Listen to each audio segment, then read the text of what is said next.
Vamos ao texto? Carta aos Hebreus, capítulo 10, versos 5 a 10.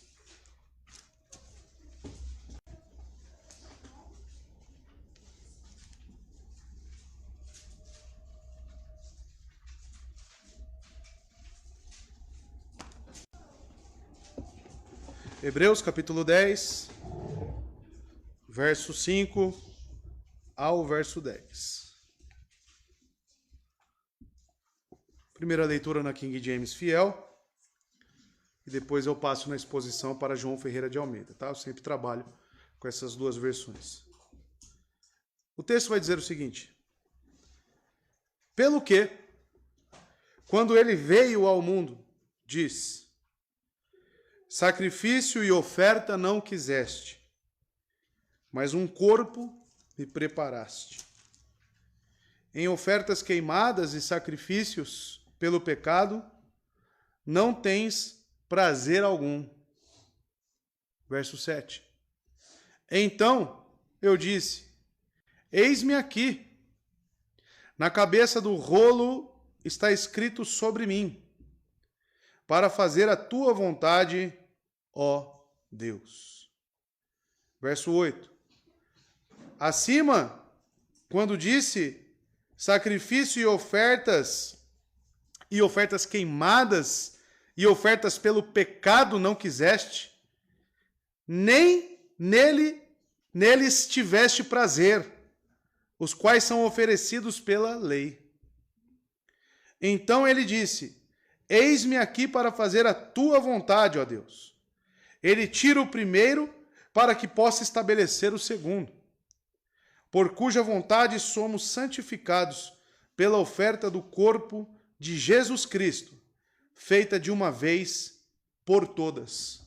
Até aqui, vamos orar mais uma vez e pedir que esta palavra faça sentido para cada um de nós. Oremos. Santo Deus, eterno Pai, no nome do seu Filho Jesus, eu oro mais uma vez ao Senhor. A sua palavra já foi lida, será agora, Deus, exposta para o seu povo, para todos os ouvintes. Ó Deus, que o Senhor haja e transforme, Pai de amor, aqueles que ainda não creem em Jesus Cristo. Esses é o que eu peço ao Senhor inicialmente, para que o Senhor gere vida no coração desses ouvintes, que eles venham a se humilhar, a se quebrantar, Deus, perante a cruz do seu Filho Jesus, a obra redentora do seu Filho Jesus.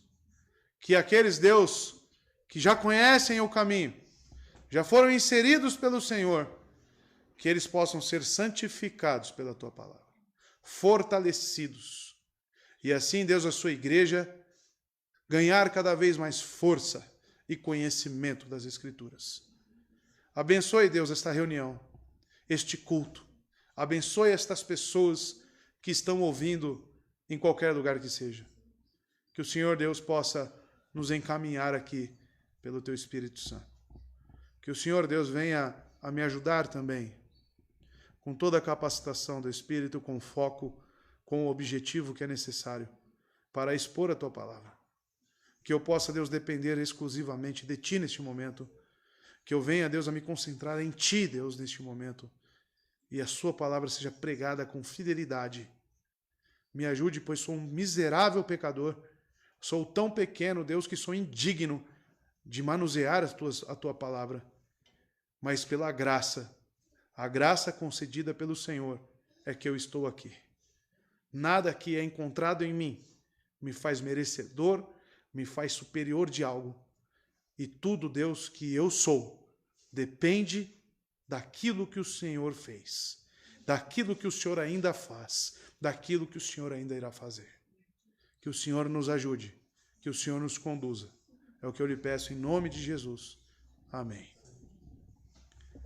Estamos em Hebreus 10, na exposição aqui, continuando então, né, todo o nosso objetivo aqui em expor esse livro. Prioritariamente, eu escolhi esse livro, como os irmãos aqui da igreja já sabem, para falar de teologia bíblica pactual. E o que é isso? Teologia bíblica pactual é justamente o que conecta todos os livros da Bíblia. É o enredo. Assim como você assiste um filme, e o filme tem início, meio e fim, se você pegar o filme pela metade, você não vai entender muitas coisas. Por quê? Porque precisa de um enredo, precisa de uma construção, precisa de um início, precisa de um meio, precisa de um fim. Então a teologia bíblica ela vai efetuar exatamente isso. Ela foi feita, é um estudo, teologia, o estudo de Deus, através da Bíblia e conectando todos os seus livros.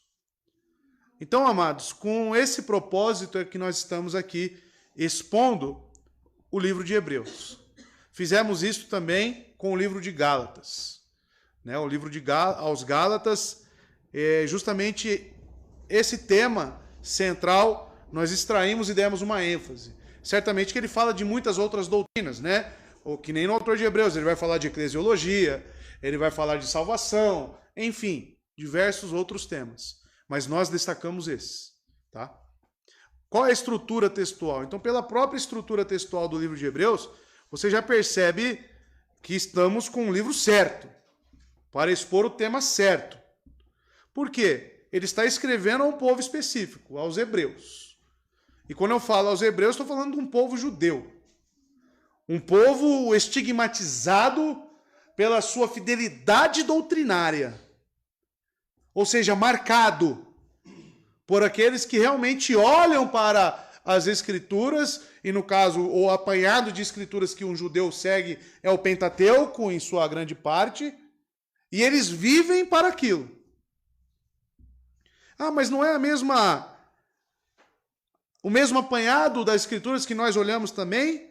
Sim, nós também olhamos para o Antigo Testamento. Porém, com que olhos? De que forma? Como lidamos com a lei expressa no Antigo Testamento? Aí vem tudo que estamos estudando na escola bíblica dominical. Então, amados, o autor de Hebreus está escrevendo a um povo específico, um povo arraigado nas doutrinas da antiga aliança. E ele, ao mesmo tempo, ele quer apresentar Cristo. Sim, o mesmo que foi crucificado por este mesmo povo, o povo judeu. Ele veio para os seus e os seus o rejeitaram. Talvez muitas dessas pessoas, isso é um pressuposto da minha parte, aqui nesta igreja, talvez participou da crucificação. Então ele quer apresentar esse Cristo para essas pessoas. E muitos, amados, certamente pela estrutura aqui do livro, foram adeptos ao cristianismo. Porque um dos problemas também que ele está enfrentando aqui é o famoso judaísmo que Paulo, o judaísmo não, os judaizantes, que é um pouco diferente, que estão aqui também nesta igreja. Tá? Quem são os judaizantes? Aqueles que mesclam, sincretizam o judaísmo juntamente com o cristianismo. Então é graça e obras no mesmo patamar. Como funciona? Não sei. Tem que perguntar para um cara desse que ele deve fazer uns malabarismos bons, né? Com a Bíblia. Então o autor de Hebreus ele quer realmente apresentar Cristo. Ele quer dizer que Cristo ele é um novo representante. Ele quer falar sobre um novo pacto. Ele quer falar sobre um pacto da graça. Ele quer fazer comparações, o autor, para que esse povo realmente largue toda a prática judaizante e realmente se renda à graça salvadora de Cristo Jesus. É isso que ele tem em mente. Porque muitos desses judeus estão abandonando as congregações e retornando para o judaísmo. Ou, como eu disse, tentando mesclar as duas coisas. E ao mesmo tempo, como é que ele vai fazer isso? Como é que ele vai falar que existe um novo representante, que existe um novo pacto? Ele vai fazer comparações com todas as práticas dos judeus do Antigo Testamento. E é isso que nós temos visto aqui. Nós vimos todo o sistema sacrificial já, no capítulo 9, falamos do tabernáculo, falamos dos utensílios que eram utilizados, e o autor de Hebreus, ele disse claramente que era tudo sombra, era tudo figuras, era tudo ilustrações. Aquilo em si mesmo nunca salvou ninguém. E agora chegamos em mais uma sessão do capítulo 10. Apenas resgatando alguns conceitos dos primeiros versos.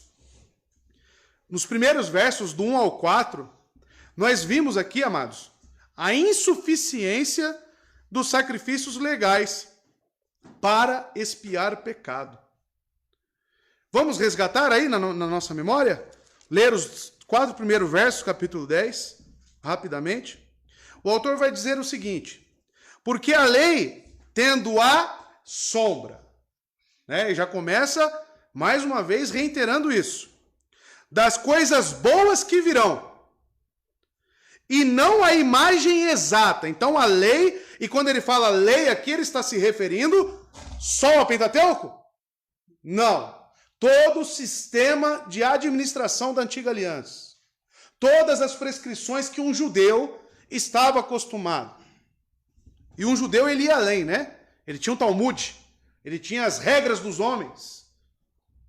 Então, porque a lei, ele diz, tendo a sombra das coisas boas que virão, e não a imagem exata das coisas, não pode nunca, olha aí, não pode nunca, com os mesmos sacrifícios que eram continuamente oferecidos de ano a ano, aperfeiçoar os que se achegam.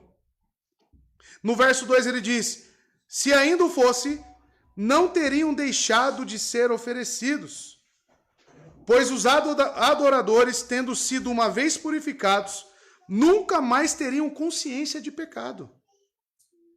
Mas nesses sacrifícios, a cada ano, se recordam os pecados. E no verso 4 e último, porque não é possível que o sangue de touros e de bodes tire pecados. Então, amados, vamos orar mais uma vez. Eterno Deus, mais uma vez eu lhe rogo, eu lhe peço, que o Senhor me ajude. Ajude a congregação, Deus, a ouvir com atenção. Que o Senhor venha, Deus, a conduzir aqui este culto. Um assunto talvez complexo para muitos, difícil de entendimento, e onde a nossa atenção, os nossos pensamentos vão longe e não se concentram na Tua palavra.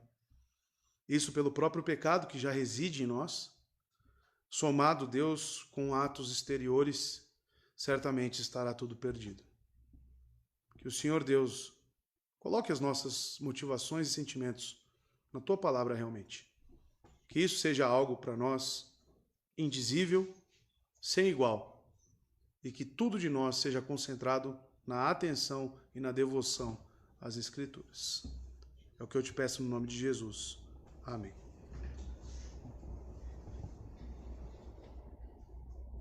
Então, amados, só prosseguindo aqui, ele disse nos 4 primeiros versos, fazendo um comparativo, que todo esse sistema de lei, ele nunca aperfeiçoou ninguém. Sempre foi uma sombra. Sempre apontou, foi uma grande seta, apontando para a vinda de Cristo. Então, amados, nos versos 1 ao 4, ele mostrou essa insuficiência. Agora, dos versos 5 até o 18, nós vamos parar no 10 hoje, mas ele vai continuar. Ele vai declarar o sacrifício de Cristo como substancial. E como que ele realizou isso? Ele vai falar, com o texto em tela, sobre a substituição do sacrifício de Cristo, no lugar de todos os sacrifícios legais, de tudo aquilo que a lei prescrevia, o novilho, aquilo que tinha que ser entregue aos sacerdotes. Sem, amados, isso, nenhum de nós estaríamos aqui. Então é um texto importante? Muito. Fala tudo sobre a sua fé. Fala tudo sobre o que nós somos como igreja. Está nesse texto. Então é importante? Precisa da sua atenção? Bom, se você é um salvo, sim. Se não, será apenas palavras. E o método do autor? Qual é o método do autor, irmão? O autor, ele faz aplicações do Antigo Testamento através de citações. E hoje não será diferente. Hoje, mais uma vez, como já nós vimos, né, anteriormente, ele fará mais uma citação de um salmo, o Salmo 40. Então, amados, estes versículos declaram o quê? A provisão de Deus para compensar o defeito nos sacrifícios da lei, no que diz respeito à expiação de pecado, a paz de consciência e a santificação das almas dos adoradores. Pois eles têm o compromisso do nosso Senhor Jesus Cristo, de que ele cumprirá, realizará, sofrerá todas as coisas exigidas pela vontade, sabedoria, santidade e justiça de Deus. A citação que ele vai fazer abrangerá tudo isso. A vontade de Cristo voluntária em se submeter, em executar o plano de Deus redentivo aqui na terra para homens pecadores como eu e você. Para entender melhor isso, vamos entrar no texto a partir do verso 5 e vamos expô-lo. Utilizando agora João Ferreira de Almeida, tá? A ARA, revista e atualizada. Diz o seguinte: pelo que, entrando no mundo, diz: sacrifício e oferta não quiseste, mas um corpo me preparaste. A primeira palavra que encontramos aqui, então, ela vem do grego dio, que é uma conjunção. Portanto, por esse motivo, por causa de, pelo que. E isso estabelece o contraste que ele está precisando. Estabelece o contraste entre um sacrifício anual, e todo ano precisava-se desse sacrifício no dia da expiação, ou seja, algo falho, algo que não purifica, algo que não aperfeiçoa, e ele contrasta com o quê? Com o sacrifício do próprio Cordeiro de Deus, com o Filho de Deus. Então, amados, o sacrifício de Cristo é resumido simplesmente por essa conjunção. Portanto, ele resume para poder agora abranger de melhor forma. Essa conjunção é seguida das palavras entrando no mundo diz. Então, pelo que entrando no mundo diz. E quando Cristo entrou no mundo, amados, o que nós chamamos de plenitude dos tempos, é na verdade um modo de dizer, quando Cristo nasceu, e o Evangelho de João ele faz isso categoricamente. A frase que geralmente encontramos no Evangelho de João, tanto no capítulo 1, tanto no capítulo 6, no capítulo 12 também, aquele que devia vir ao mundo, aquele que nasceu. E quem é o aquele? É justamente sobre este que o autor de Hebreus está falando. Entrando no mundo, quem entra no mundo? O sujeito aqui de que ele está se referindo é o próprio Cristo.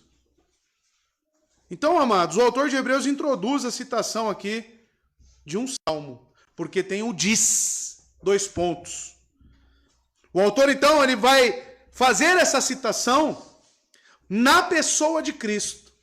E é aqui que nós encontramos uma ambiguidade no Salmo 40. Pode pôr pra gente? Salmo 40, versos 6 a 8, tá? E compare aí com o texto da sua Bíblia. Aqui é a NVI, tá? Sacrifício e oferta não pediste, mas abristes os meus ouvidos. Talvez aí esteja a primeira diferença que você encontre. Holocaustos e ofertas pelo pecado não exigiste. Então eu disse, aqui estou, no livro está escrito a meu respeito. Tenho grande alegria em fazer a tua vontade, ó meu Deus. A tua lei está no fundo do meu coração. Quem escreve essas palavras? Davi. Davi está se referindo a ele. Mas ao mesmo tempo nós sabemos que Davi é um tipo de Cristo. Nós sabemos que olhar para Davi como rei, e existe um pacto davídico, ou seja, existe um simbolismo naquilo para todos nós como cristãos.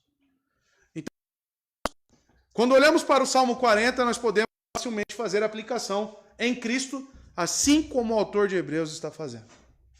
O autor de Hebreus está pegando o Salmo de Davi, com toda a sua tipologia na própria pessoa de Davi, e aplicando na pessoa de Jesus Cristo. Essa é uma grande prova para nós, de que todo o sistema da antiga aliança era baseado em tipologias. Era baseado em um sistema temporário. E amados, observe a ênfase que o escritor põe no fato de que Cristo fala. Ele disse. No verso 7 vai falar, então eu disse, na primeira pessoa. No verso 8, primeiro ele disse. E no verso 9, então ele disse. Olha a ênfase que ele traz na aplicação em Cristo. Com essa citação, amados, o autor baseia o seu ensino nas Escrituras do Antigo Testamento. Nessa citação, Cristo diz que ofereceu-se para fazer a vontade de Deus. E este é o significado essencial do verdadeiro sacrifício. Eu quero que você pense um pouco como o judeu. O judeu, ele seguia uma ordem, uma lei positiva, uma revelação de Deus para o povo. Vocês têm, isso estava na Torá, isso estava em Deuteronômio, enfim, em toda a lei, vocês precisam oferecer sacrifícios anuais e até mesmo constantes. Amados, o judeu ele fazia aquilo de forma mecânica, de forma obrigatória para muitos. É como o misticismo que encontramos hoje. Muitas pessoas adentram a igreja pensando que o fato de estar aqui é algo que vai purificá-la. É algo que vai aplacar a sua consciência. E de fato aplaca, de certa maneira. Mas aplaca apenas exteriormente. Se não fosse eficaz, ninguém viria. Se não fosse eficaz, as igrejas católicas não estariam cheias. As igrejas que não têm Cristo não estariam cheias. Ou seja, vir à igreja, ela traz um certo conforto. Mas que tipo de conforto? Qual tipo de conforto eu e você estamos buscando? Muitos estão dormindo nesse exato momento.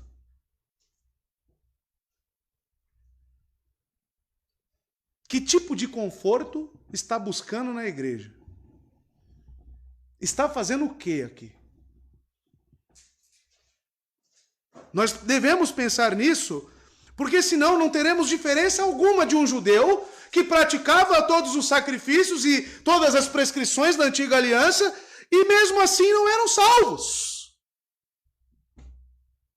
E mesmo assim não sabiam o que estavam fazendo. Não tinha sentido o que faziam. Amados, quando vemos aqui a citação do Salmo e Cristo dizendo: sacrifício e oferta não quiseste. Eu já deveria parar e pensar, peraí. Se tudo aquilo que aquele povo estava fazendo no Antigo Testamento, sendo uma prescrição de Deus, ao passo que ele falava, vocês têm que oferecer sacrifícios. Ao passo que ele falava isso, ele dizia, sacrifício e oferta não quiseste. Só uma pergunta pode surgir desses dois pontos. O que você quer então, Deus? O que o Senhor quer de mim? Se eu estou aqui oferecendo e obedecendo, ao mesmo tempo o Senhor está dizendo, sacrifício e oferta, eu não pedi.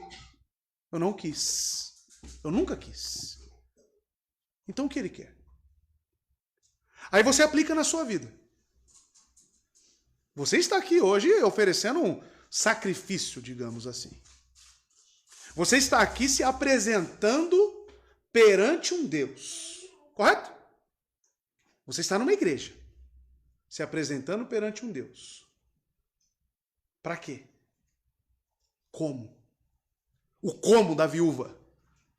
Cristo estava observando como as pessoas vinham e depositavam no tesouro. Você acha que ele não estava olhando como você está vindo cultuar a Deus? O dia que mais se roga o nome de Deus em vão, o dia que mais se quebra o nono mandamento com falso testemunho, é os dias de culto. É os dias de culto. É profanando o dia do Senhor. E por aí vai. Porque não entendemos o que Deus requer de nós. O que Deus requer de você, meu amado? E eu te digo algo, te dou uma dica. É a mesma coisa que ele exigia daquele povo no passado.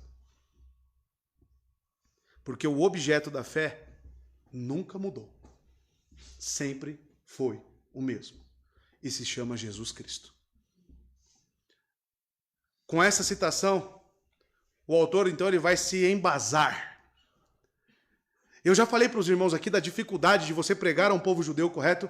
Imagina você como um judeu, vindo lá um qualquer, e falando, olha, tudo que vocês aprenderam, tudo que os seus pais, seus avós viveram, acabou. Foi encerrado. A partir de hoje, eu lhes apresento Jesus Cristo, um novo representante.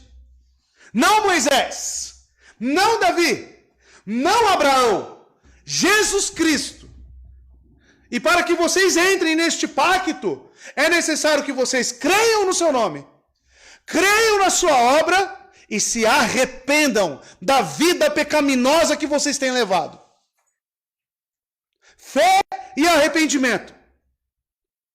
E assim vocês estarão inclusos na representatividade de Cristo Jesus, o Filho de Deus. Aí sim você poderá cantar o Hebreus 4 que nós cantamos aqui. Acheguemo-nos, pois, confiadamente. Só se achega confiadamente quem é representado por Cristo. Quem não é representado por Cristo não tem as suas orações ouvidas. Não tem consolo, não tem salvação, está perdido. Os seus passos, por mais que estejam dentro de uma igreja, são passos que caminham para o inferno. A perdição eterna. Não é porque eu estou aqui, não é porque eu vim ouvir a palavra, não é porque eu participei da ceia, não é porque um dia você se batizou, não. É como você tem se apresentado a Ele. É em fé e arrependimento? Se não, você não é salvo. É simples. O evangelho é simples. Creiam, arrependam-se e vivam. É isso. Mas as pessoas cruzam essa porta e deixam Deus aqui dentro. Como se Deus tivesse um encontro só aqui na igreja. Não, irmão.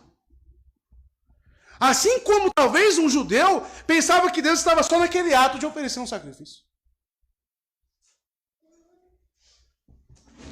Será que a nossa fé não se assemelha em muito? Se eu não posso dizer que é idêntica à fé de um judeu, uma fé espúria, uma fé falsa. O texto é categórico, irmãos. A citação que esse homem aqui faz, além de todas as outras, é categórica. Sacrifício e oferta não quiseste. Ele não quer seu sacrifício. Não desacompanhado de fé e arrependimento. Ele não quer. E eu te digo mais, eu vou trazer isso aqui. Ele abomina. Ele abomina religião hipócrita. Religião hipócrita. Eu estava contando os ais de Mateus 25. Conhecem essa passagem? Para quem que é que ele fala ali, Mateus 25? Os fariseus. Eu contei mais de 10. E cada ai ali também é uma interjeição. Lembra que eu falei aqui no início, no Salmo 3? Cristo, gente, talvez você não tenha noção. O Deus de toda a criação, o Deus eterno, falando uma interjeição. E eu escrevi na minha Bíblia, na minha limitação, na minha pequenez. O que será que está contido nesse ai? O que tem nesse ai? Ai de vós, escribas e fariseus, cegos conduzindo outros cegos. Vocês impedem as pessoas de conduzi-las para o céu. Vocês as tornam 2 vezes mais filhos do diabo. Ai! Ai! Ai! O que tem nesse ar? Ai! Dor! Eu escrevi dor. Angústia! Eu escrevi angústia. Remorso! Peso na consciência! Tudo, uma simples palavra, contido um mix de sentimentos do próprio Deus, que não tem prazer de mandar ninguém para o inferno. Ai, ai, ai de vós. E como que eu li aquilo? Eu li aplicando em mim. Eu li perguntando para mim, será que eu não sou um cego? Conduzindo outro cego? Será que não sou eu o hipócrita? E aplicando no meu coração. E sentindo o peso daquelas palavras. É assim que se lê a Bíblia, se você não sabe. É assim que se lê a Bíblia. Se jogando, se inserindo naquelas palavras. Talvez se o judeu ele fizesse isso, ele iria entender que aquilo era só uma sombra. Sacrifício e oferta não quiseste. Em outras palavras, hipocrisia eu não quero. Eu não quero hipocrisia, eu não quero hipócritas. Eu não quero pessoas imundas que vivem em rebeldia aberta contra mim, se reunindo em um lugar para me cultuar. Isso para mim é uma abominação. A citação, nos versos 5 a 7, é do Salmo 40, como vocês viram, do 6 ao 8.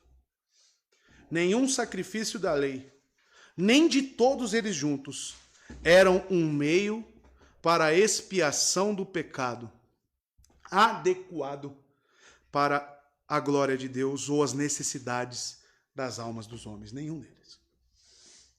O uso constante dos sacrifícios, para simbolizar aquelas coisas que eles não podiam efetuar nos adoradores sobre a antiga aliança. Então, amados, tem um significado. 2 linhas aqui, nós observamos sacrifícios e ofertas. Então envolve todo o ato sacrificial de animais e também lá as ofertas. Todo tipo de oferta. Do trigo, do cominho, enfim, tudo. Amados, e com ofertas também queimadas e ofertas pelo pecado. Não meramente eloquência poética o autor está fazendo aqui, mas também indica a totalidade dos sacrifícios judaicos. E embora Deus tivesse dito ao povo de Israel para oferecer sacrifícios, ele não tinha prazer nelas. E isso foi reiterado em outras passagens. Por exemplo, 1 Samuel 15, 22. Olha o que ele diz. A Saul, tá? A Saul. Quem era Saul?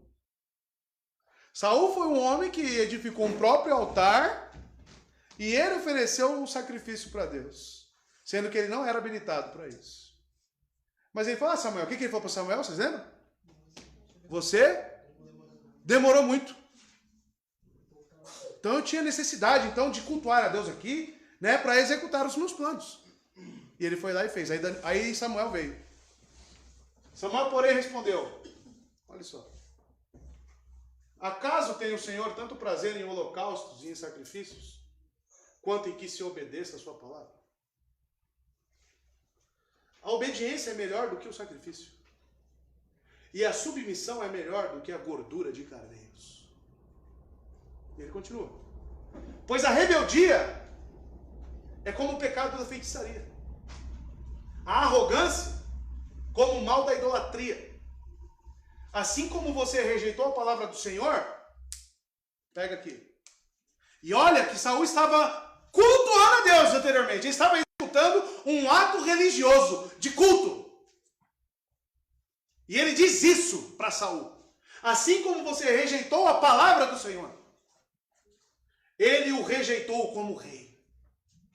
E como tudo. Esse texto é para nós também, irmãos.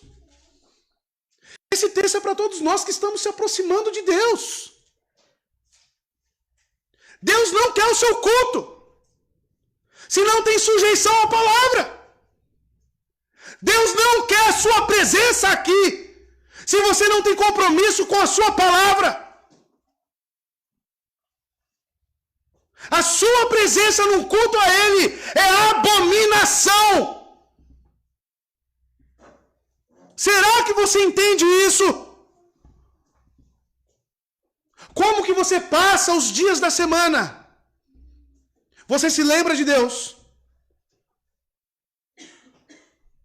Qual é o seu sentimento de entrega, disposição, ser realmente um servo de Deus? Um homem que se dedica a Ele, que tudo que vai pensar em fazer, ou fazer, antes ele coloca um filtro. Qual é o filtro? A vontade do meu Senhor. Você é essa pessoa? Ou vive deliberadamente para as suas vontades? Qual é o seu nível de comprometimento com a palavra de Deus? A começar pelo tanto que você lê. Só isso. Mas isso até um ímpio faz. Mas a começar por isso. Porque quem não conhece a vontade do seu Senhor não tem filtro, não vai ter compromisso. Não tem condição. O que pretere na sua vida? O que pretere? A minha oração, e eu fiz com os meus irmãos aqui, fiz Canatã na sexta-feira, é para que as minhas atividades pastorais não substituam a minha devoção ao meu Deus. Porque uma coisa não tem nada a ver com a outra. Antes de Davi ser rei, ele era um servo de Deus. Senão, eu estarei enquadrado nisso aqui, ó. Cadê? Só tira quando eu mandar, filho. Senão eu estarei enquadrado nisso aqui, ó. Que Samuel disse a Saul, um réplica. Não, pode deixar ser, só deixa o texto aqui. Estarei enquadrado nisso aqui. E é isso que eu quero para a minha vida?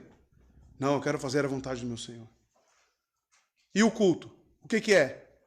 Uma resultante. Olha o que eu estou falando. Uma resultante daquilo que eu tenho de disposição, de sentimento, de compromisso para com Ele.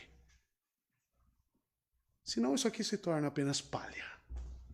E a obra de cada um será testada pelo fogo. Já leram 1 Coríntios? A obra de cada um será testada pelo fogo. E a obra de alguns é palha. Palha. Eu vou fazer um pequeno paralelo aqui para os irmãos com o Salmo 40 e com as palavras do autor de Hebreus, né, dentro até mesmo das diferenças, das nuances que temos. As palavras do Salmo 40, do verso 6 ao 8, exibem típicos paralelos hebraicos, comuns na literatura de sabedoria do Antigo Testamento.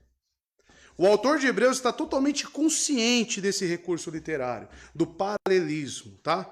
Porque em sua explicação das palavras citadas, ele muda as linhas poéticas para a prosa. Ele pega o salmo e ele faz algumas mudanças. Ah, está alterando a palavra. Não. Porque o sentido e o propósito se mantêm o mesmo do que ele falou no Salmo 40. Tá? As diferenças encontradas são devido à única tradução que o escritor também tinha nas mãos do Antigo Testamento, que nós chamamos de Septuaginta. Tá? Então a Septuaginta, alguns têm dúvida, né? Qual que é o apanhado das escrituras que os judeus tinham? É a Septuaginta, tá bom? Essa é a versão que os judeus tinham em mãos, tá? Inclusive elas têm os livros apócrifos, tá bom? Tem os livros apócrifos. Septuaginta tem o livro apócrifo. Então qual é o paralelismo? Quando ele fala de sacrifício, por um lado, ele também vai falar de com ofertas queimadas, correto? Lá no Salmo 40. Sacrifício e oferta, no texto de Hebreus, vai acompanhando aí na sua Bíblia. Sacrifício e oferta. Então, quando ele fala sacrifício, por um lado, ele também está se referindo às ofertas queimadas. E oferta, ele também está querendo se referir à oferta pelo pecado, tá? Tu não desejaste. Lá no Salmo ele vai dizer, não estava satisfeito, mas um corpo me preparaste. Aí ele vai dizer, aqui estou eu vim para, mas um corpo preparaste para mim. Ou seja, por que para mim? Para fazer a tua vontade. Então esse é o jogo do paralelismo que ele faz entre o Salmo 40, os versos citados, e o texto que nós temos em tela aqui. Ou seja, amados, o único ponto que você vai achar estranho aí, talvez, é os ouvidos perfurados. Correto? No Salmo 40 você vai ler ouvidos perfurados. E o que isso significa? A lei, amados, é prescrita com relação a um servo que voluntariamente decide ficar com o seu mestre até o fim da vida. Por quê? O que acontecia no Antigo Testamento? Qual era a prescrição? O servo, a qual ele deliberadamente, por vontade própria, falasse, não, eu quero te servir, Senhor, pro resto da minha vida. O que tinha que fazer com esse servo? Furar a orelha dele. Tinha que colocar uma marca, tá? De que ele era livre, mas ele quis deliberadamente ficar com aquele senhor. Eu quero que você vá tentando assimilar com o texto que estamos aqui. Um servo que poderia ser livre, mas voluntariamente ele quer ficar até morrer em servidão ao seu senhor. Então era marcado. Davi vai dizer, você furastes os meus ouvidos. Então, amado, o que é importante aqui não é o ouvido em si, que é exterior, mas o interior. Portanto, Isaías 50 também vai fazer uso da mesma palavra, e é mais útil para nós. Onde o profeta ouve a voz de Deus de modo obediente para fazer a sua vontade. E esse é o significado das palavras, os meus ouvidos tens furados. Isaías vai explicar o que significa isso. Capítulo 50, verso 5. Aí, ó. O soberano, o Senhor, abriu os meus ouvidos e eu não tenho sido rebelde. O que ele falou lá para Saul lá? Qual era o pecado de Saul? Rebeldia. Tá? Eu não me afastei. Então veja, amados, o que ele está querendo dizer aqui é sobre uma obediência interior e não exterior. Perfurar os meus ouvidos é me colocar em um estado onde a minha disposição está para o meu Senhor. A minha vida está para o meu Senhor. Então não se resume em um ato de sacrifício, em um culto, na quarta ou na sexta ou no domingo. Se resume em uma vida. É isso. É isso. E o texto continua, mas um corpo me preparaste. Deus não se satisfaz somente com sacrifícios, irmãos. Sacrifícios são apenas substitutos externos. Em vez disso, ele quer uma adoração genuína e dedicada. É isso que ele exige. Ele deseja uma adoração. O que é adoração? Adoração é o ato de você vir até o seu Senhor, se prostrar diante dele. E o ato de se prostrar ele é muito significativo. Você reconhece a sua grandeza, você reconhece a sua pequenez, você reconhece a sua necessidade. Então você se prostra diante dele, sem armas, sem condição, sem nada. É isso que ele quer. Uma adoração genuína e dedicada. Ele se deleita com a perfeita obediência em sua vontade. Deus preparou um corpo para Cristo. E Cristo mostrou o quê? Rebeldia? Perfeita obediência. E você se chama o quê? Você se chama o quê? Cristão. Correto? Se te der um formulário lá no RH lá, fala, qual que é a opção aqui? É a sua religião. Aí se tiver lá o cristianismo, né? Evangelho, gospel, né? Um termo americano que é aplicado, você vai marcar o que lá? Você é cristão. Só que nunca se esqueça que Cristo ofereceu obediência perfeita e completa. Por quê? Porque Deus não queria só um corpo. Deus não queria só um corpo cravado na cruz. Precisava do corpo. Mas o que seria aquele corpo de Cristo sem perfeita obediência? Seria como o sacrifício de um animal. Mas o nosso Cristo obedeceu perfeitamente. Nele não foi encontrado nenhuma mancha, nenhuma ruga. Então ele ofereceu o seu corpo com obediência. Ele ofereceu o seu corpo com essência. Entende? Essa é a diferença entre um sacrifício vazio, de uma religião vazia e de uma religião com essência. Essa é a diferença. E é isso que faltava para os judeus que não entendiam o que prefigurava aqueles atos da antiga aliança. Eles não aperfeiçoavam? Sim, não aperfeiçoavam. Mas eram nulos? Não. Porque se feitos com fé e arrependimento, Deus aceitaria. E isso só poderia ser feito se eles olhassem para aquele sacrifício, aguardando o que viria. Então era necessário fé. Era necessário uma disposição. Por isso que Abraão diz em João 8,56 que ele se alegrou no dia do seu Senhor. Se alegrou. Então será que ele esperava? Será que ele olhava para o futuro de que forma? E Abraão oferecia sacrifícios? De que forma? Eu li um comentário bíblico, eu não vou me recordar de quem. E ele explica por que Abraão ofereceu Isaque como sacrifício. Por quê? Porque, amados, Abraão cria verdadeiramente na ressurreição dos mortos. E ele sabia que Isaque, se fosse o filho da promessa, a morte física não venceria.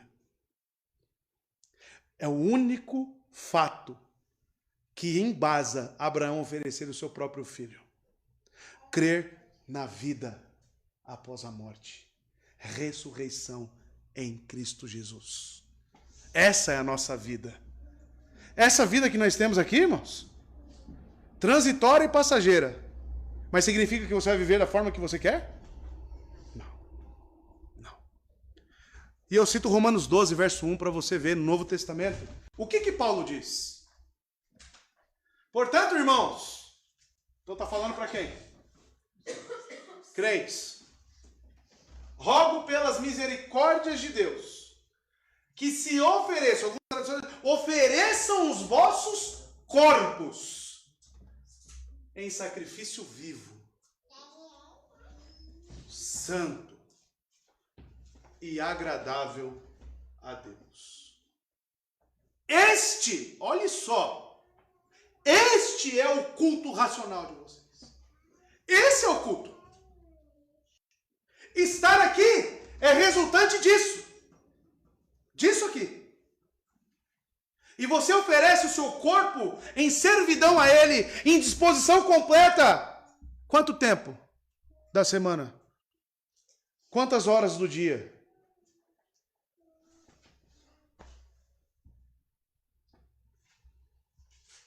Verso 6, continua a citação. Não te deleitastes em holocaustos e oblações pelo pecado. Amados, uma pergunta que você deve fazer é por que o autor de Hebreus ele cita esse salmo? Por que ele escolheu esse salmo? Amados, ele encontrou nessa citação a melhor prova para mostrar a realidade que colocou de lado a sombra dos sacrifícios levíticos. Os sacrifícios, somente sombras, não são importantes. A obediência à vontade de Deus é o que conta. Deus se deleita na obediência, irmão. Aí você pode já estar pensando, mas eu não consigo obedecer completamente a Deus. Nós obedecemos em Cristo. E obedecer em Cristo não significa, eu vou fazer qualquer coisa e ele está me representando lá. Não. É saber que ele me comprou. É saber que o sangue dele me comprou e eu não vivo mais para mim mesmo. A vida que eu vivo agora no corpo, eu vivo pela graça de Deus. Eu vivo em obediência ao meu Salvador. Por quê? Porque se ele me representa, então eu tenho ligação com ele aqui na terra e eu viverei como quem? Como o meu Senhor. Pois a Bíblia fala que Jesus Cristo é o nosso Senhor e Salvador. Não é só Salvador. Ele é o seu Senhor. Então, amados, isso vem de encontro com o que estamos lendo aqui na aplicação do Salmo 40. Será que a sua religião não se baseia num novilho morto? Será que não é um bode que você oferece a Deus? Será que realmente você não é que nem Saul?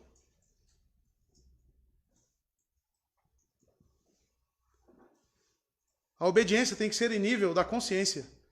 Pois o autor já havia falado que Cristo, ele purifica a nossa consciência no verso 14 do capítulo 9. A diferença, e ele compara, a diferença entre os sacrifícios de animais era apenas externos. Em contrapartida, o de Cristo purifica a nossa consciência. E quando eu falo consciência, de onde vem a consciência de um ser humano? Vocês que já ouviram Gênesis, a exposição de Gênesis. O homem foi feito como? A imagem e semelhança de Deus. Um homem tem consciência. Consciência dos seus atos. Ele tem a lei impressa no seu coração. Ou seja, a moralidade de Deus dentro de si. Coisa que nenhuma outra criatura na face da terra tem. E Cristo purifica o quê? A consciência. O interior. E quando ele purifica o meu interior, não é isso aqui que vai resumir a minha vida. Não é um culto na quarta, e olha que tem aí pessoas que acham que é muito, né? Tem pessoas que acham que é muito você vir na quarta, passar aqui 2 ou 3 horas, quarta, sexta e domingo. E tem gente que acha que é muito. Passar 3 horas num lugar. Eu queria perguntar, pegar o teu celular, não sei se todos mostram hoje, mas ver quantas horas você tem de Facebook no teu celular. Seu hipócrita.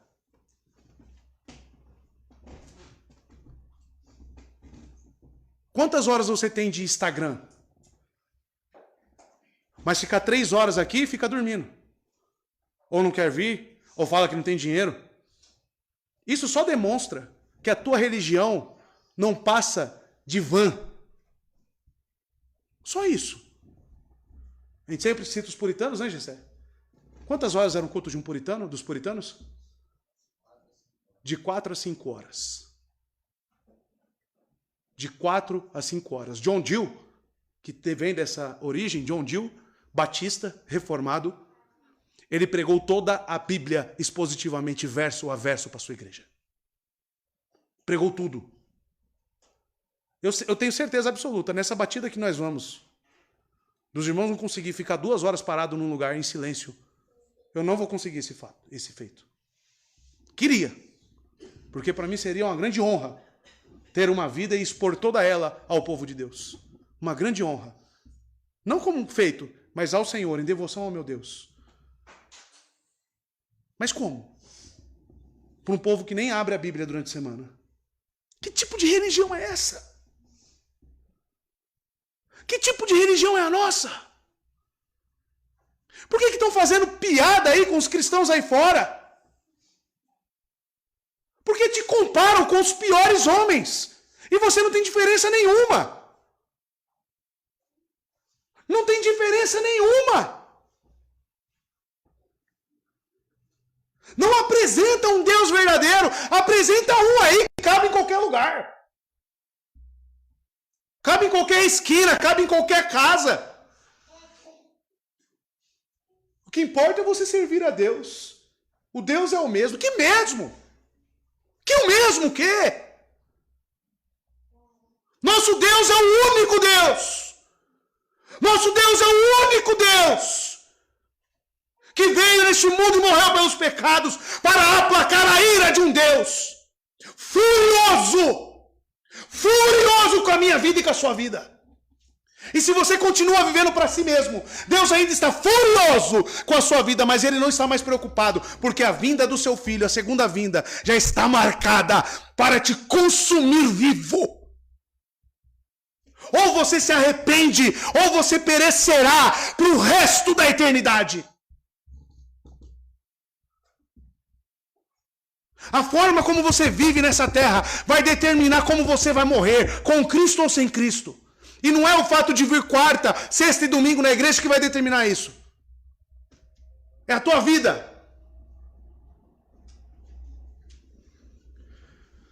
Eu me admiro, amados, eu entendo cristãos fracos. Mas o que eu não admito é cristão vagabundo. Pastor, eu posso fazer isso? Pastor, eu posso fazer aquilo outro? Pastor, eu posso fazer isso? Cristo não purificou sua consciência, criatura? Você não sabe discernir da direita para a esquerda? Você não tem Bíblia na sua casa? Que religião é essa? Que religião é essa?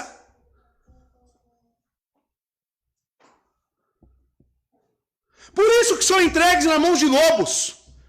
E os lobos pintam e bordam com as pessoas. Arranca tudo que tem delas. Por quê? Tem que conhecer isso aqui, ó. Tem que conhecer isso aqui, ó. E não só conhecer, mas viver. Fala, Espírito, me guia pela sua palavra.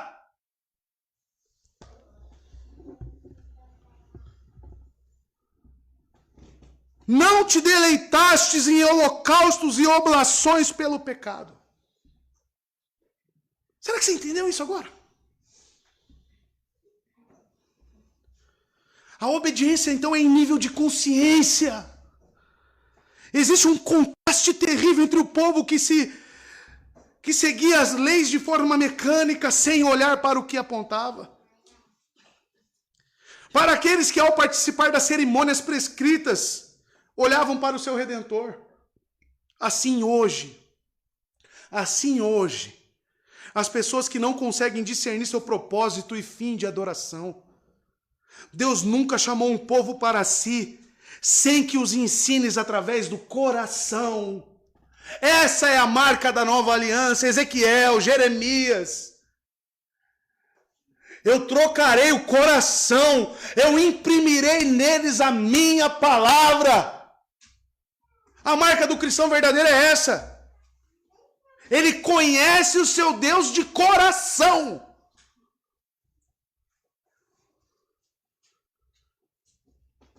Sem que haja entendimento sobre o objeto da nossa fé, Cristo Jesus, pessoa e obra, não existe salvação. Se você não conhece o objeto da sua fé, se você não vive para isso, você não conhece Cristo. Verso 7, então eu disse, eis-me aqui, no rolo do livro está escrito de mim, para fazer, ó Deus, a tua vontade. E aqui é lindo porque, como eu disse no começo, tem uma ambiguidade, correto? Davi falando sobre si mesmo e ao mesmo tempo se aplicando em Cristo. Os dois têm algo em comum.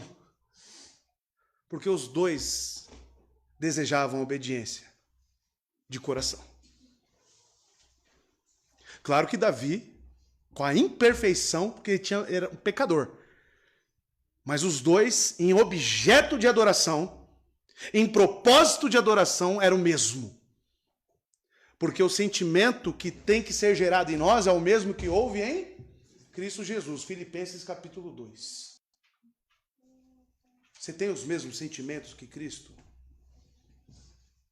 Para obedecer. Você busca isso? Ou você vive para você mesmo? Esse é o grande parâmetro. Esse é o grande parâmetro. Então eu disse, olha só, eu disse. ênfase para isso. Porque se ele está aplicando em Cristo, está Cristo falando. Então eu disse, eis-me aqui. E finalmente essa citação de Cristo fala diretamente na primeira pessoa do singular. Essa citação é na primeira pessoa do singular. Apesar de muitos, amados, interpretarem essas palavras do Salmo em Davi, aqui o autor nos permite aplicar a Cristo com propriedade. Pois voluntariamente o enviado de Deus, o Messias veio cumprir a sua obra. Eu disse, eis-me aqui, para quê? Para fazer a tua vontade, Senhor. Eis-me aqui, para quê? Para que eu te conheça todos os dias que eu viver aqui na terra. Para que eu não viva como um estranho. Para que eu não viva alheio ao que o Senhor deseja. Para que eu viva para ti. Todo cristão verdadeiro diz isso. Eis-me aqui. Quando está entre ele, a sua razão e a palavra absoluta do soberano, ele diz, eis-me aqui, eu não sou nada, que seja feita a tua vontade e não a minha. Ah, mas é muitas coisas que ele exige de mim. Um cristão não pensa isso. Um cristão pensa, seja o que for que você exigir de mim, nada se compara com o sacrifício que o meu Redentor fez por mim. Eis-me aqui. Eis-me aqui.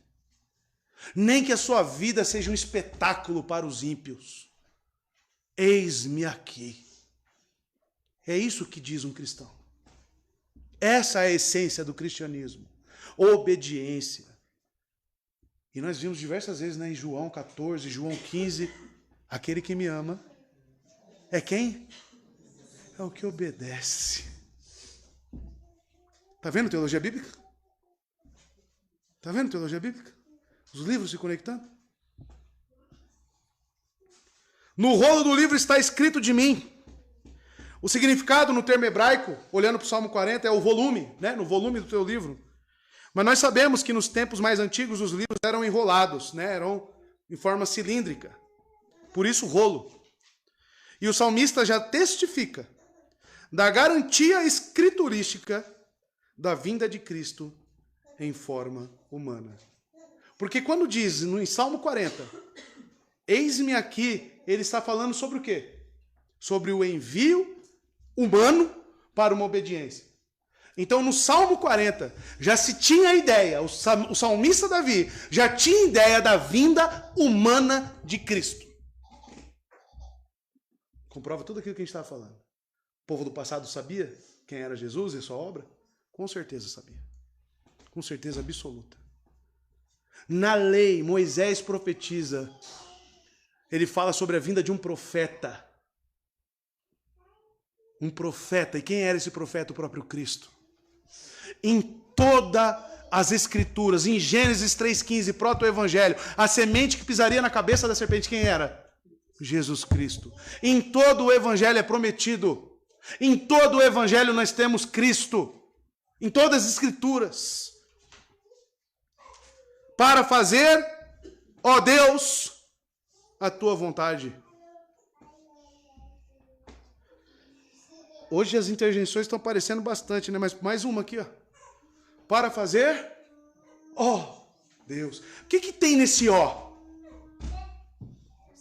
O que tem nesse ó?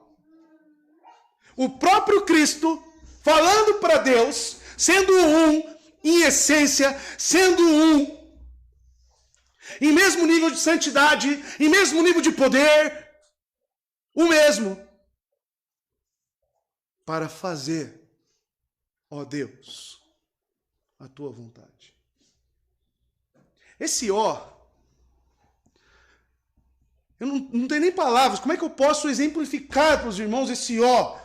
Mas é um ato, ó Deus, tudo que você pedir, tudo que você querer, afinal eu vim para isso. Eu vivo para isso, ó Deus. Para que você vive, meu amado? Você vive para quê?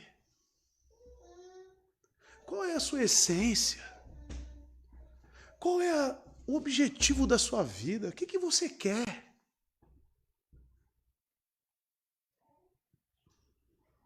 O próprio Cristo, para fazer, ó Deus, a tua vontade. Acerca de sua obra de redenção. A lei nos concita a obedecer a Deus. Davi, porém, tem em mente que ele estava incluído no número dos que são chamados a obedecer a Deus. Lembrando que tem uma visão ambígua. Ele indica que está obedecendo a Deus ao agregar: eis aqui, estou para fazer a tua vontade. Ou seja, isso foi de uma sacada tão inteligente do autor, para trazer essa verdade ao povo judeu, que queria obedecer não a Cristo, mas às coisas que prefiguravam ele. Ele diz que Davi estava no mesmo nível de obediência que o próprio Cristo que habitou nessa terra. Ou seja, disposição para obedecer a Deus.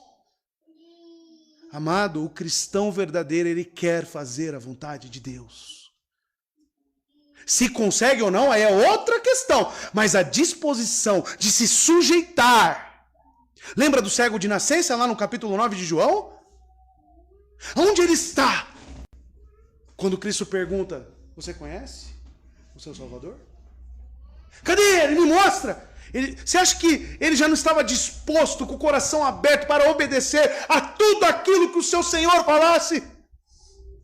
Mesmo sem vê-lo. Mas na verdade, ele já o conhecia. Ele já o conhecia. E a pergunta que eu faço para você mais uma vez é: você o conhece? Você conhece Jesus? Vai permanecer nesse estado até quando? Vai permanecer desobedecendo até quando? Se arrependa. A ira de Deus está sobre você. A ira de Deus está sobre a sua vida se você não se arrepender. Se você não for a essa cruz e se quebrar, e se render e jogar fora suas armas.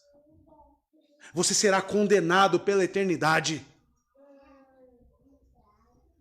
E nas minhas mãos não estará o seu sangue. Porque eu estou te avisando hoje. O dia da salvação, como diz o apóstolo Paulo, é quando? Hoje.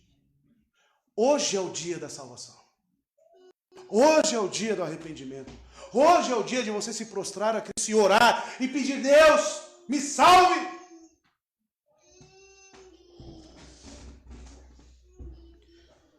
Se eu posso aplicar tanto a Davi essas palavras para fazer: eis-me aqui para fazer a tua vontade, ó Deus. Se tanto a Cristo quanto a Davi, então eu estou incluso nisso? Com certeza. Então eu posso falar que isso aqui é um chamado a todos os crentes, a todos nós, a uma pronta obediência. Se ele fala que tem que guardar o sábado, que nós entendemos o dia do Senhor está no mandamento, é algo moral? Não é o resumo da moralidade de Deus? Então o que eu vou fazer? Vou guardar. Assim como ele fala para não dar falso testemunho, o que eu vou fazer? Não vou dar falso testemunho. A minha vida tem que ser enquadrada. Não existe anarquia para com Deus. Não existe rebeldia. Isso aí é pecado de idolatria, é feitiçaria. Isso aí você vai estar na mesma ala do inferno lá que Saul. Vai estar juntinho com ele lá. Abraçado lá. Sofrendo a eternidade inteira. Ai. Ai. Ai. Eu queria que você sentisse 1/10 só desse ai na sua... Assim, ó. Como se fosse uma injeção. Para você sentir toda a dor. De 1/10 desse ai. Verso 8. Tendo dito acima, sacrifícios e ofertas, e holocaustos e oblações pelo pecado não quisestes, nem nele te deleitastes. E aí ele acrescenta: os quais se oferece segundo a lei. Sabe o que o autor está falando para o povo judeu aqui? Exatamente aquilo que eu já disse. Tudo que vocês fazem que está prescrito na lei, Deus não tem desejo nenhum. Porque o desejo de Deus está no seu Filho. O Filho é a conclusão do plano redentivo. O Filho é o encerramento de todas as coisas. No Filho está guardado as chaves. Quem que tem as chaves lá em Apocalipse? Cristo. É nele. Ele é o sim e ele é o amém. Ele. Ele é o alfa e o ômega. A primeira e a última letra do alfabeto grego. Ou seja, tudo está nele. O Pai tem prazer nele. E o autor de Hebreus está falando justamente isso.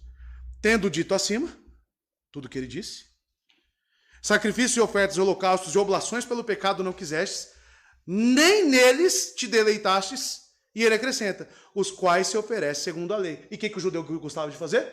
Justamente isso. Ele está falando para eles, o que vocês estão fazendo então? O que vocês estão fazendo da vida de vocês? Se Deus não tem vontade nisso, que vocês falam que salva, e Davi disse isso, e legal que ele embasa, né? Logo com Davi, hein? Acredito que para um judeu vem Abraão, Moisés e Davi. A proeminência entre os judeus de hierarquia, de prestígio e honrarias, Abraão, Moisés e Davi. Acredito que seja essa. E o autor de Hebreus pega justamente Davi. Falei, eu estou usando um texto a própria Bíblia que vocês têm na mão aí. Que eles tinham apanhado do Antigo Testamento. Amados, o autor resume a citação. Primeiro, Cristo disse, sacrifícios e ofertas e holocaustos, ofertas pelo pecado tu não desejaste. Nem estava satisfeito com ele. A primeira parte, então, expressa o pensamento de que Deus não se agradava das ofertas que seu povo lhe apresentava.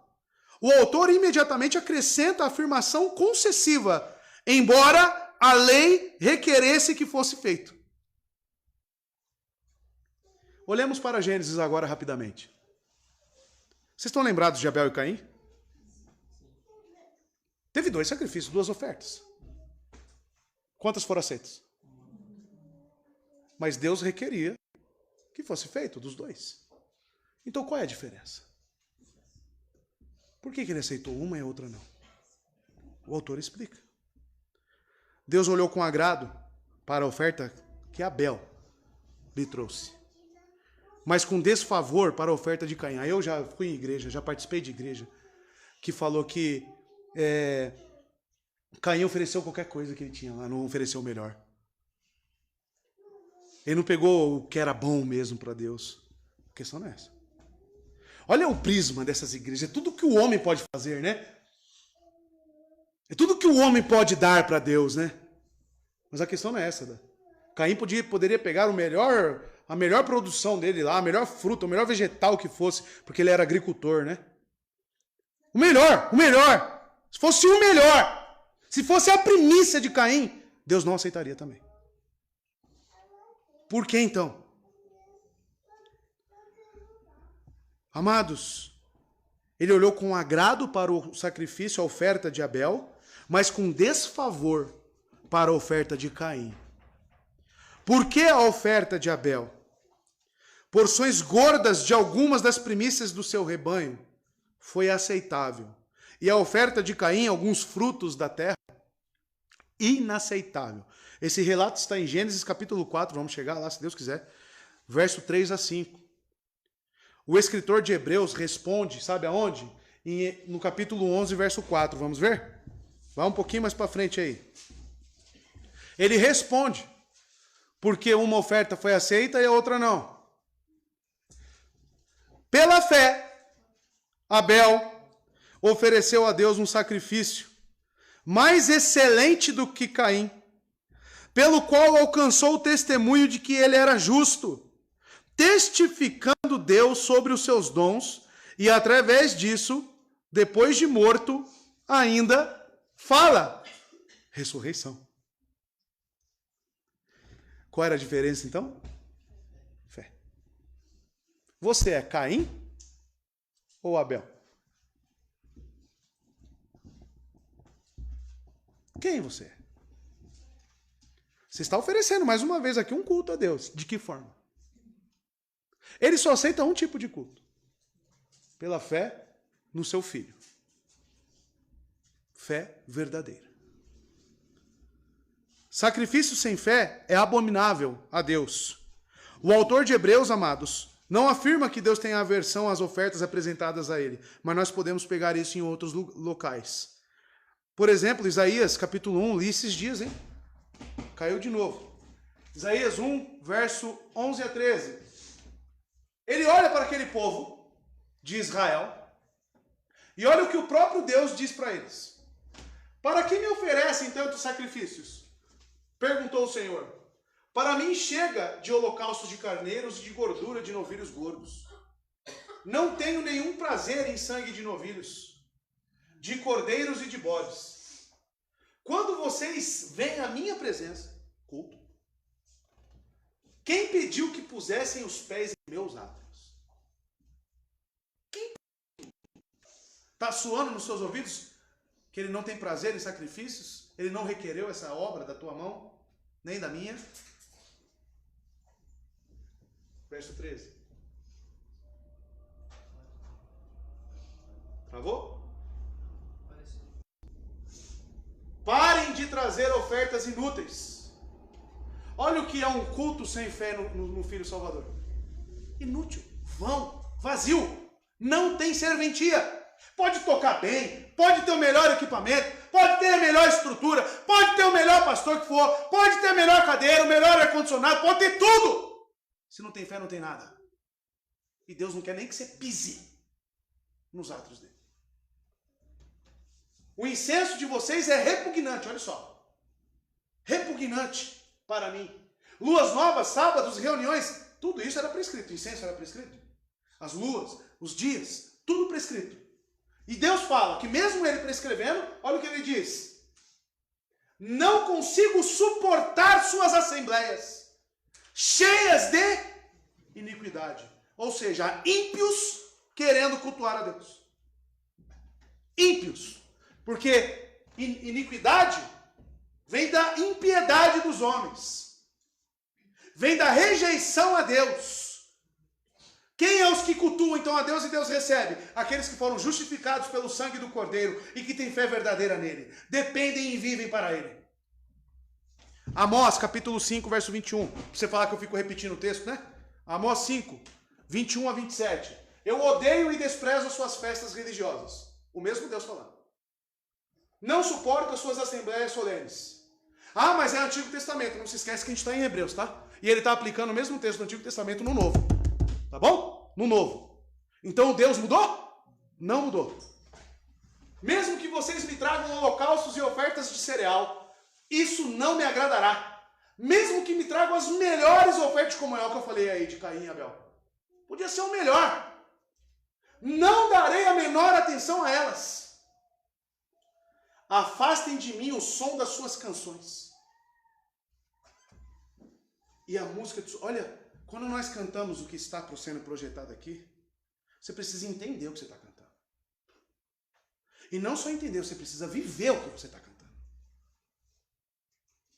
Não é só ficar aí, ó, falando, que nem um papagaio. Você precisa entender o que você está cantando. Porque Deus, se não tiver fé nessas palavras que você professa, se você não tiver fé e confiança naquilo que você canta ao Senhor, é isso aqui que Deus sente. O que é uma pessoa? Afasta de mim. Como é que você descreve esse sentimento quando você pega uma pessoa assim, ó, não quero perto de mim? Nojo. É asqueroso. É repugnante. Você quer longe. É a mesma coisa que Deus faz. Com pessoas que não têm fé nele, mas querem cultuar a ele, cantar a ele, participar da ceia dele. É isso. 23 vai até o 27. Pode seguir, não acabou não. Em vez disso, olha só o que ele pede. Corra a retidão como um rio, a justiça como um ribeiro perene. De quem é essa retidão? De quem é essa justiça? Ele está chamando o povo para ele no filho dele. Foi a mim que vocês trouxeram sacrifícios e ofertas durante os 40 anos no deserto, ó nação de Israel. Ele pergunta, foi a mim que vocês trouxeram? Pois ele responde, 26, não. Sabe por que aquela geração pereceu no deserto? Era tudo ímpio. Era tudo ímpio. Tá? Não criam. Tá aqui a prova. Não. Vocês carregaram o seu rei Sicuti. Depois você vai pesquisar quem é, tá? E Kium, imagem dos deuses astrais. Olha só. Adorava então o deus Sol, o deus Lua. Tudo que ele criou lá em Gênesis capítulo 1. Que fizeram para vocês mesmos. Último verso. Por isso eu os mandei para o exílio, para o além de Damasco, diz o Senhor, Deus dos exércitos é o seu nome. Deus não quer nada de nossas mãos, se não for lavado pelo sangue do Cordeiro. Tudo se resume no seu Filho. O rio perene de justiça que corre é o próprio Cristo. E ele disse que é a fonte de água viva. É nele. Venham e bebam, e nunca mais terão sede. É ele. Verso 9. Agora disse: eis-me aqui para fazer a tua vontade. Então ele encerra a citação, tem um ponto, e aí ele acrescenta as próprias palavras, o autor de Hebreus. Ele tira o primeiro para estabelecer o segundo. Então, amados, agora disse: eis-me aqui para fazer a tua vontade, plenitude dos tempos, o nascimento de Cristo. E segundo, amados, Cristo disse, o termo vontade aparece 4 vezes no contexto deste capítulo. Se você pode ver aí no capítulo 10, verso 7, aparece o termo vontade, no verso 9, no verso 10 e no verso 36. A vontade de Deus é central na vida de Cristo. O autor de Hebreus exorta seus leitores a perseverarem e fazerem a vontade de Deus. E qual é a vontade dele? Qual é a obra que ele requer das nossas mãos? Que creiam no seu Filho. É isso. A vontade de Deus, amados, é entendida de 2 maneiras. Primeiro, o seu eterno propósito. A vontade de Deus é o seu eterno propósito e desígnio. O propósito de sua vontade, como está em Efésios 1, verso 11. E a maioria das vezes a sua própria vontade, ou seja, a vontade de Deus deve ser feita. Em um segundo prisma, para entender a vontade de Deus, ela significa a declaração de sua vontade e agrado sobre o qual ele quer que nós façamos e obedecer-lhe. E aonde nós temos a vontade de Deus revelada? A palavra. Aí se a palavra do Salmo 40 é aplicada tanto a Davi como a Cristo, e eu sou um cristão também, levo o nome do meu Salvador, para onde que tem que estar a minha vontade? Para a palavra. Aí a pessoa, não, isso aí eu não quero, não. Rejeita a Bíblia. Isso aí não é bem assim, não. Então vamos lá. Tem gente que não acredita em eleição. Antes eu ficava assim, queria debater, mas hoje eu tenho pena. Eu tenho pena de uma pessoa que não crê em eleição. Porque nitidamente ela rejeita a palavra de Deus ou não conhece. Não conhece. É impossível, biblicamente falando, com qualquer técnica de exegese séria, com os termos originais, qualquer exegese vai concluir que existe eleição na Bíblia. Qualquer uma. Aí a vontade minha é se sujeitar à vontade de Deus.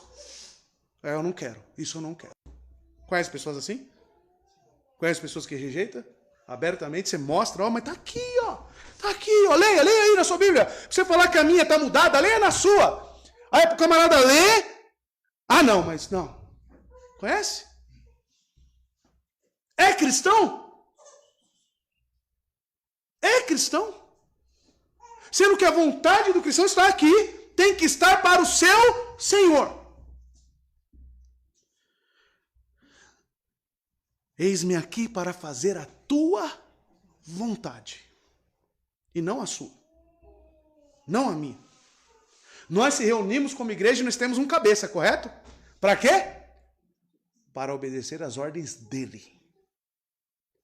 Então, se ele fala que a igreja tem que ser santa, vai ser o quê? Vai ser santa. Se ele fala que a igreja é detentora da palavra, o que nós vamos estudar aqui? Palavra. Se ele fala que agrada a ele e ele deseja comunhão entre nós, o que nós vamos lutar aqui para ter? Comunhão. Acabou? Não é o que você quer. Não é o que eu quero. É o que ele manda.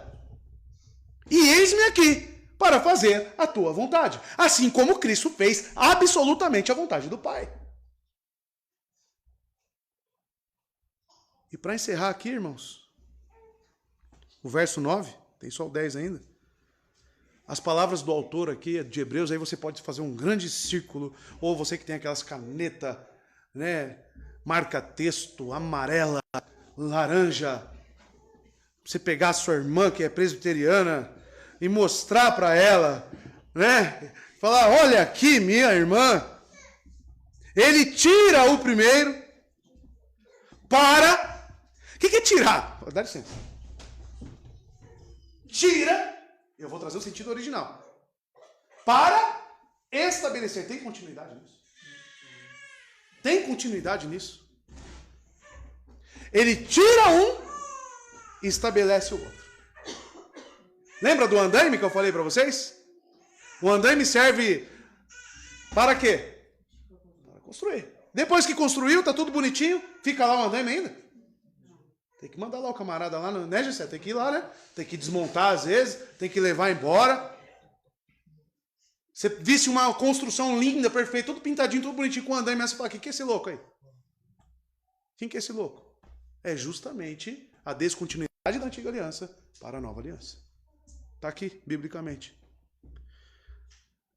Tirar e estabelecer são dois verbos, irmãos. Um está no indicativo e o outro está no subjuntivo, porém o seu tempo é aoristo. Tá? O primeiro, tirar. Tirar aqui vem da palavra grega anairio. Anairio significa abolir, pôr de lado, anular. É isso que significa a palavra. Anulou, tirou, aboliu, acabou. Sistema sacrificial, sangue de animais, dízimo de 10%. Que mais? Circuncisão. Que mais? Páscoa. Que mais? Arca da Aliança. Que mais? Tabernáculo. Que mais? Povo de Israel. Acabou. Tudo isso era um símbolo.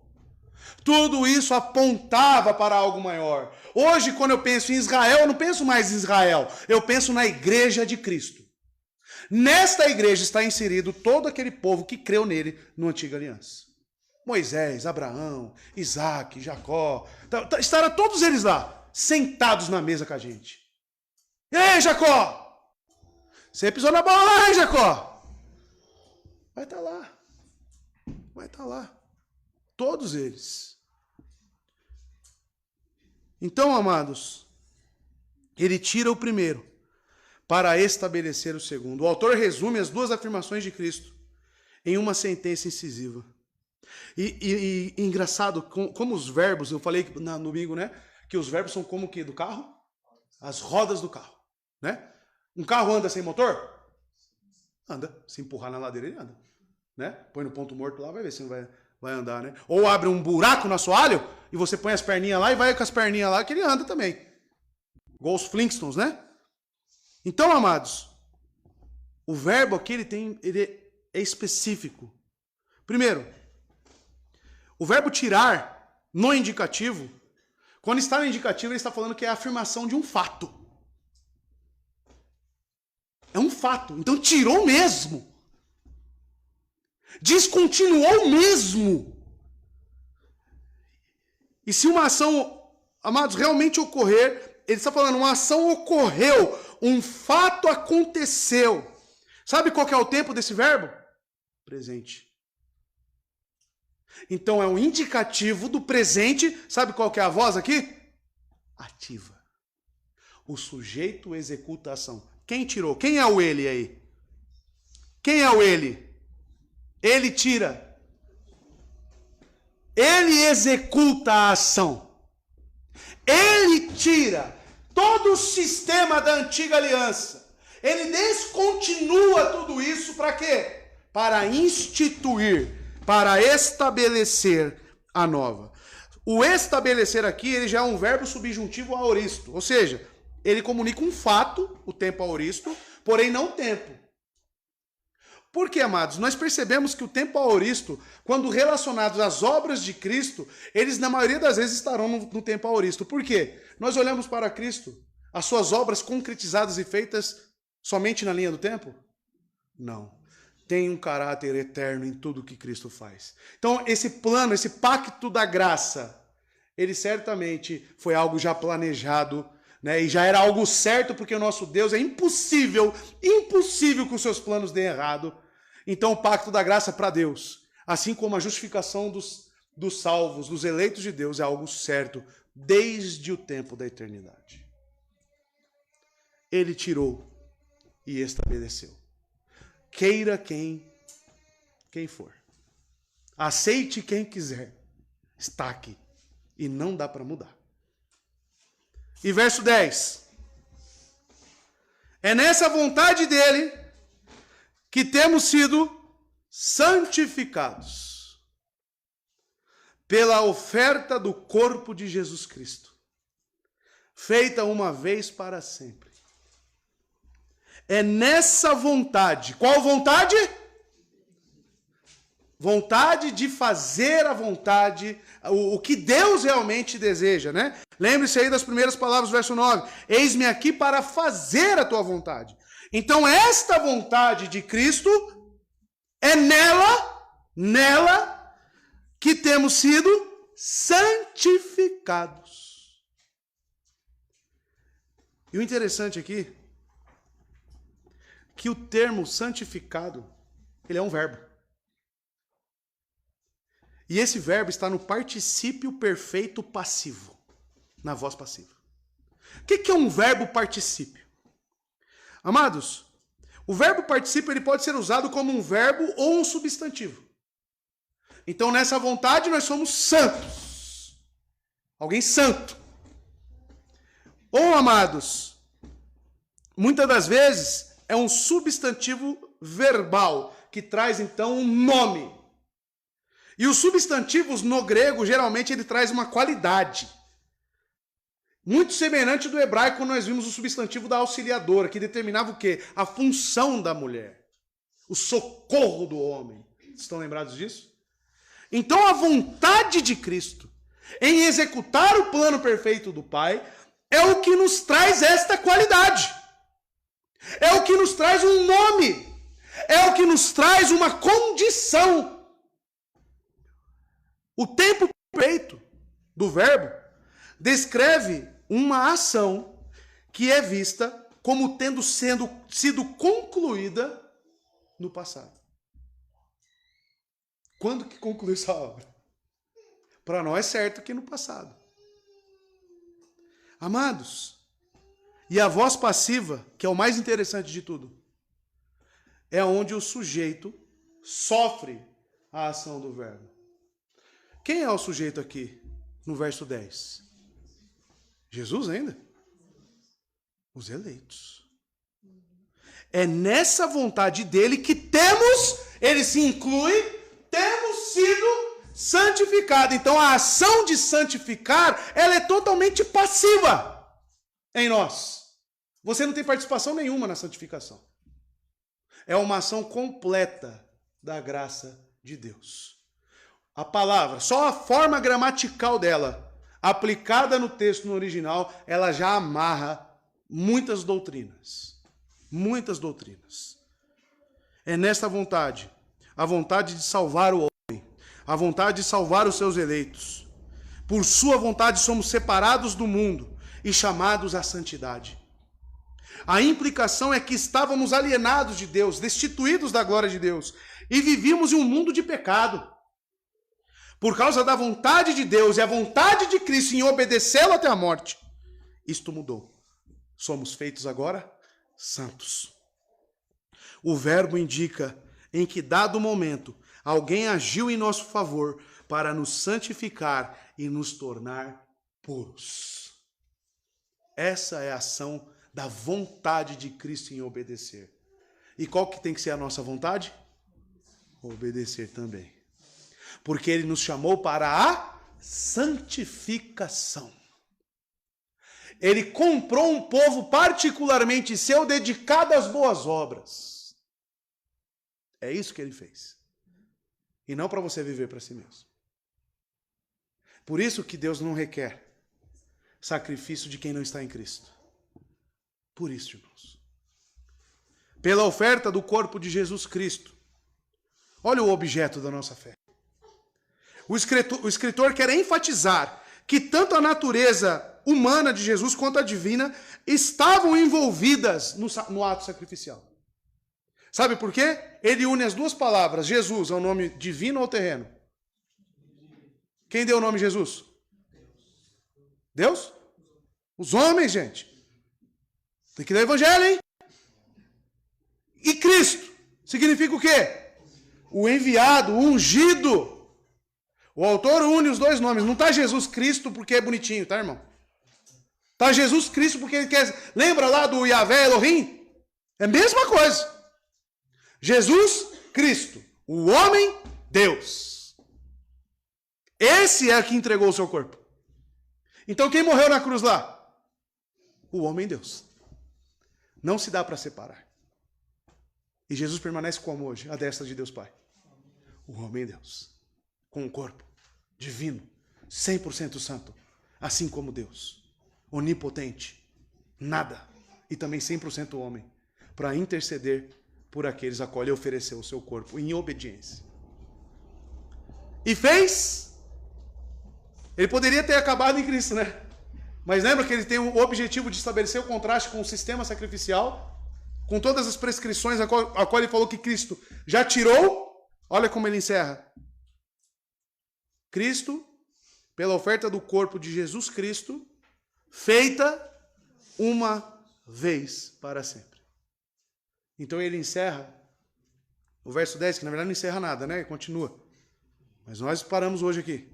Nós encerramos. Mas o verso 10 ele encerra justamente estabelecendo o contraste.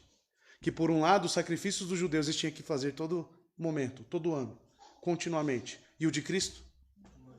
Uma vez só. Uma vez por todas. Essa é a mensagem da salvação. Essa é a mensagem do Evangelho. Por que ele morreu naquele madeiro? Justamente porque nós não obedecemos. E era necessário um sacrifício em perfeita obediência. Então ele veio em forma de homem, obedeceu a Deus. E como Deus, ele nos representa. Como Deus, ele intercede também como homem à destra de Deus Pai. Que você possa crer. Que a sua fé possa realmente ser genuína neste Salvador. Pois é somente Ele. É somente este Deus que salva, não outro. Não é você que se salva. Você viu que somos santificados passivamente. Nós não temos participação na salvação. É Deus quem salva. É Ele quem ofereceu o seu corpo. E quem tem acesso a esse corpo é aqueles que Ele deseja. É isso que diz as Escrituras. Que Deus te abençoe. Que você realmente possa viver para a glória de Deus. E que as nossas reuniões sejam em essência. Que as nossas reuniões sejam de coração, disposição. Uma consequência do que estamos vivendo lá fora. Vivendo para Deus em obediência. Porque somos cristãos. E esse ofereceu o seu corpo em obediência. O Cristo, o nosso representante. Tá bom? Deus abençoe, irmãos. Vamos orar, vamos agradecer ao Senhor e que Ele faça essas palavras penetrarem em nossos corações.